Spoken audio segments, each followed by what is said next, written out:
안녕하세요. 커피앤톡입니다. 오늘도 와주셔서 감사드리고요. 바로 사연 읽어보겠습니다. 안녕하세요. 저는 작년에 이혼하고 올해 40이 된 싱글맘입니다. 30대 때는 40대가 되면 세상이 좀 더 잘 보이고 사는 법도 깨닫게 될 줄 알았는데 여전히 한 치 앞도 모르고 똑같이 사는 삶이네요. 남편과 이혼은 순탄치가 않았습니다. 대기업의 기술직으로 일하는 남편은 돈도 잘 벌고 반반하게 생겨서 겉으로 보기엔 친구들이 부족할 것 없는 남편이라고 부러워할 정도였는데 살아보니 술과 바람, 몹쓸 짓 2개를 밥 먹듯이 하더라고요. 몇 년 시간도 가져보고 별 방법을 다 써봤지만 사람 참 안 변하더라고요. 고쳤을 인간이 아니었습니다. 술 먹고 들어와서 딴 여자의 이름을 부르는 것도 새로 입사한 여직원하고 숙박업소에서 걸린 일까지 수치스러운 일이 얼마나 많았던지 제가 결혼하고 10kg가 그냥 빠졌었어요. 옛날 같으면 그래도 산다고들 하는데 도박 안 한 걸 다행으로 생각하면서 살아볼까 매일 고성이 오가며 싸우면서도 이미 태어난 아이에게 아빠 자리를 없애고 키우는 게 두려워서 망설여졌어요. 그런데 매일 피 터지게 싸우다 보니 이렇게 어린 아이에게 더러운 꼴을 보여주고 나중에 커선 애가 어떻게 자랄까 싶고 두려움이 들더라고요. 아이를 위해서 버텼던 게 어쩌면 더 잘못된 길이란 생각이 들어 그날로 친정으로 가서 이혼 준비를 했습니다. 여자를 그렇게 만나면서도 이혼남이 되기는 싫었는지 그때만 잠깐 잘하는 것 같더니 금방 여자 만나고 술에 찌들어 다시 예전처럼 살더라고요. 아이 양육비까지는 받는 조건으로 해서 갈라서고 나니 사는 게 참 별거 없다. 결혼할 때는 인생 다 된 것처럼 준비하다가 아이를 가지고 나니 제 인생은 다 끝났구나 싶었는데 살면 살수록 넘어야 하는 산이 왜 이렇게 많은 건지 그리고 또 그때마다 번번이 당황스럽고 힘들고 주저앉게 되는지 회의감이 밀려오더라고요. 혼자가 되니 저도 지긋지긋하던 술을 찾게 되고 울적한 저녁에 혼자 술을 마시면서 달래는 습관이 생기더라고요. 아직 아이가 초등학교를 다니다 보니까 깊은 이야기까지는 못해서 저랑 둘이 지낼 때만큼이라도 평온하고 평범한 시간을 느끼게 해주고 싶었어요. 유치원 때 아이가 부모님 모습을 그렸는데 입에서 불을 뿜고 물건을 던지는 거더라고요. 그 그림을 보고 부끄럽단 생각 전에 너무 미안해서 얼마나 울었는지 몰라요. 병원에라도 데려가 우리의 기억을 도려낼 수만 있다면 장기 하나 떼서 그러고 싶을 만큼 속상하더라고요. 그날 일로 이혼을 결심하게 됐죠. 그리고 살다 보니 더 잘한 선택이란 생각이 들었어요. 남편이 헤어지기 전에 저한테 한 말이 있는데 당신은 좋은 아내지만 나한테 좋은 여자는 못 돼. 내가 밖으로 도는 것도 이유가 있다고 라고 하는데 그런 남편에게 저도 그러는 당신은 좋은 아빠도 좋은 남자도 다 아닌 거네. 하나라도 잘해보지 라고 대꾸를 했어요. 그런데도 끝까지 남편은 그래도 남잔 여자하고 살고 싶지 당신 같은 딱딱한 사람하고 살면 숨이 막혀서 못 살아. 누구라도 나나 되니 사는 줄 알아 라고 하더라고요. 저도 그런 남편에게 소리를 지르며 그런 고마워해야 되냐며 절이라도 할까 했네요. 여자가 필요하단 남편 이야기를 듣고 보니 자존심이 상해 죽겠더라고요. 애한테는 좋은 사람이나 본인한테는 아무 감정 없다는 뜻이니까요. 그리고 술을 마시면 전화로 야, 너는 여자가 존심도 없냐? 나 같은 더러운 새끼가 주는 양육비 받고 싶냐고. 너 나보다 학벌도 좋고 잘난 것도 많잖아. 근데 왜 다 끝난 사이인 남자 돈을 받으려고 기를 쓰냐? 라며 양육비도 주지 않으려고 온갖 핑계를 다 댔던 사람이었어요. 그러면서 나중엔 제 연애 사업까지 물으며 만나는 사람 있냐고 묻기까지 했죠. 그런데 사실 아이 키우며 누구를 만난다는 게 불가능한 일이기도 했고 그 사이에 누굴 만나서 또 이런 과정을 겪는 게 생각만 해도 머리 아픈 일이기도 했어요. 그럴 때마다 남편한테 무슨 남자 타령을 하냐며 모는 애는 뭐만 보인다더니 자기가 여자를 만나고 다니니 나도 그런 줄 아냐고 했네요. 그리고 얼마 후 아이가 1박 2일로 캠프를 가는 일정이 생겨서 저도 내심 자유시간이 생긴 것 같아 좋더라고요. 제주도로 떠나는데 문득 저도 아이가 캠프하는 동안 하루 여행을 하고 같이 돌아와도 좋겠다고 생각이 들었어요. 남편하고 있을 때는 상상도 못했던 일이지만 혼자가 되니 아이만 맞추면 그만이라 그건 좋더라고요. 20대 때는 1년에 한 번씩은 외국으로 여행도 가고 지내고 그랬었는데 문득 혼자 여행을 즐겨도 좋겠다 싶어 아이가 떠나는 날에 맞춰서 저도 여행 준비를 했어요. 같은 한국인가 싶게 뻥 뚫리게 시원한 제주도 바다를 보니 끼니 걱정, 숙제 걱정 안 하고 멍하니 있기만 해도 좋았어요. 평소엔 아까워 잘 먹지도 않던 커피도 한 잔 마시며 즐기고 있었죠. 그러던 중 한참을 혼자 책도 마시고 음악도 들으며 여유를 부리고 앉아있는데 제 옆자리에 앉아있던 남자가 커피잔을 들고 제 자리로 오더라고요. 그리곤 실례할게요 라고 하며 옆자리에 앉는데 둘러보니 단체로 온 손님들 때문에 자리를 비워줘야 하는 눈치 같았어요. 저 또한 당황은 했지만 앉으라고 허락을 했죠. 정 불편하면 일어나야겠다 생각하고요. 그런데 제 또래로 보이는 남자는 아무 말 없이 밖을 보더니 여행 자주 다니세요? 라는 짧은 물음을 던지더라고요. 저도 그 물음에 아니요, 애가 있어서 오랜만에 나온 거예요. 라고 하니 본인은 혼자 여행을 잘 다니긴 하는데 단점이 추억이 없다며 본인 이야기를 하기 시작하는 겁니다. 저도 그 말에 여행이란 게 추억을 남기는 일 아닌가요? 왜 추억이 없으세요? 라고 대답을 하니 입가에 미소를 띠며 사진이 없어서요. 제 모습을 찍어주는 사람이 없으니까. 혼자 찍기도 그렇고 추억이 안 남네요. 그래서 말인데 혼자 온 친구 생겼으니까 부탁 하나만 드려도 될까요? 라며 해변에서 본인 사진 한 장만 찍어달라고 부탁을 하더라고요. 그러면서 해변은 보는 것보다 걸어야 예쁘니 같이 해변도 걷자고 은근슬쩍 이야기를 하는데 어차피 저도 호텔로 가는 일정밖에 없어서 아무 계획이 없던 터라 그 정도 부탁은 들어줄 수 있겠다 싶어 알겠다고 했습니다. 필름 카메라를 들고 온 그 남자에게 사진 찍는 것도 배워 몇 장 남겨주고 이런저런 대화를 나누다 보니 어쩌다 해변도 걷고 자연스럽게 저녁 시간도 되어 고맙다는 뜻으로 저한테 저녁을 사준다고 하여 같이 밥을 먹게 되었어요. 가뜩이나 혼자 갈 식당도 못 찾고 있던 때였는데 잘됐다 생각이 들었죠. 그 사람은 식당에 앉자마자 둘이니까 다 좋네요. 사진도 남기고 여기 혼자 오면 갈치도 너무 커서 못 먹잖아요. 둘이라서 가능하네요. 라는데 이런 남자에게 혼자 여행 많이 다니냐고 물었어요. 그러니 원래는 혼자 여행하는 거 익숙하지 않아서 한 번도 해본 적이 없었는데 이혼하고부터는 자주 하기 시작했어요. 라는데 뜻하지 않게 이혼 이야기를 하는 남자를 보니 제 말문이 턱 막혔어요. 속으론 저도요 하고 맞장구를 치며 반갑기까지 하더라고요. 비록 앞에서는 아무 말도 못하고 반찬만 집어먹었지만요.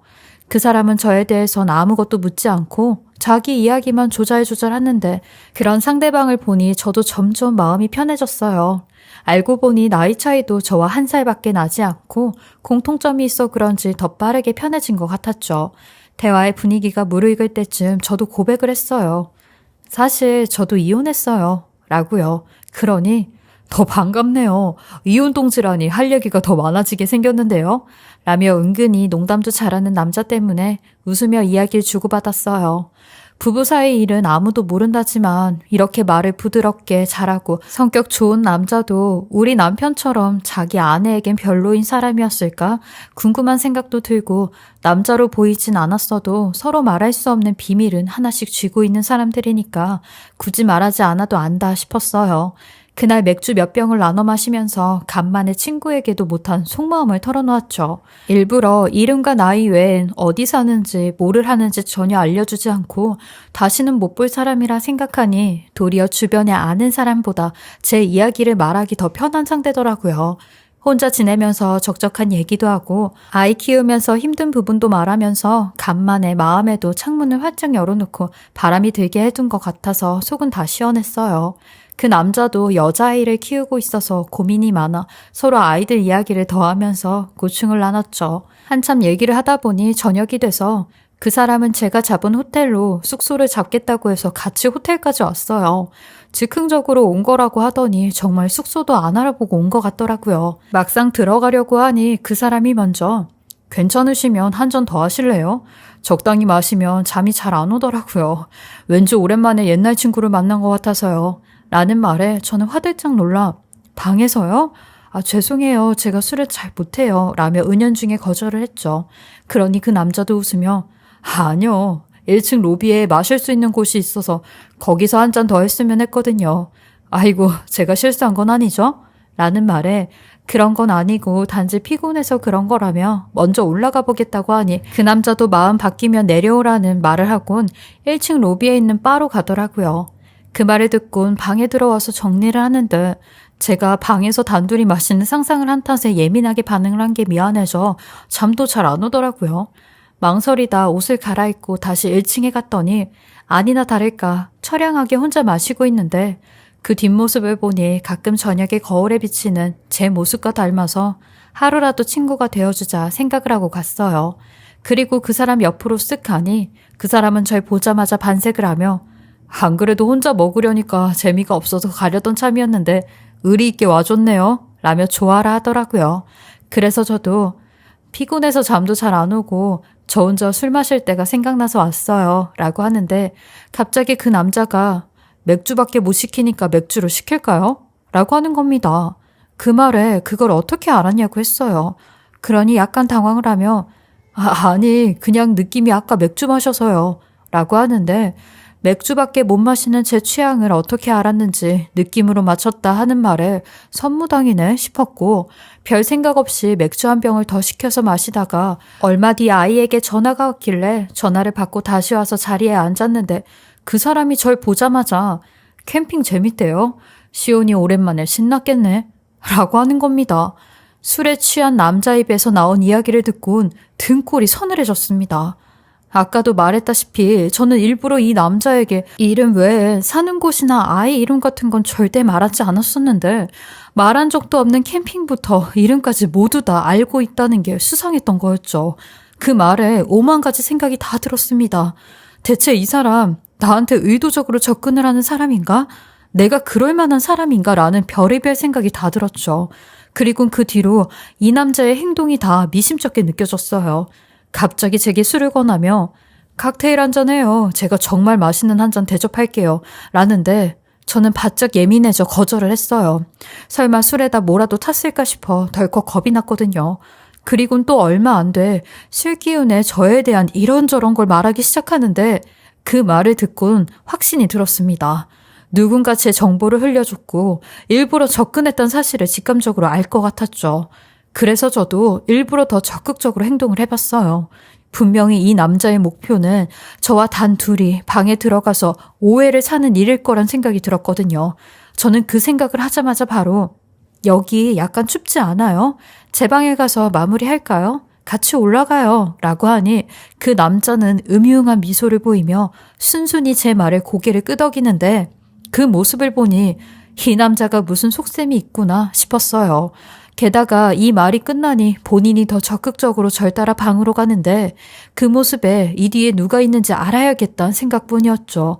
저는 오로지 이 남자 가방에 있는 핸드폰, 그걸 열어보고 싶었어요. 그리고 저는 방에 들어가기 전에 방 앞에 서선 그래도 양치할 거는 있어야 되지 않아요? 호텔 안에 있는 칫솔은 제가 다 써서요.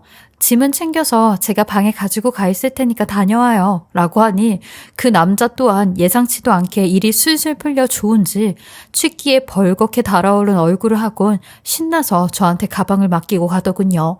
그리고 전 방에 들어오자마자 남자의 가방 속에 있던 핸드폰을 열었습니다. 아까 해변에 있을 때 남자가 핸드폰 여는 걸 봤던 기억 덕에 비밀번호는 한 번 정도 실패하곤 곧장 성공할 수 있었죠. 때마침 메시지가 도착했고 저는 떨리는 손으로 그 메시지를 열어봤어요. 그리곤 성공했어? 방으로 감대? 더 먹여봐. 술 약하니까. 라는 문자가 와 있더라고요. 그리곤 대화를 쭉 올려보니 그 문자를 보낸 사람은 다름 아닌 전 남편인 걸 알 수 있었죠.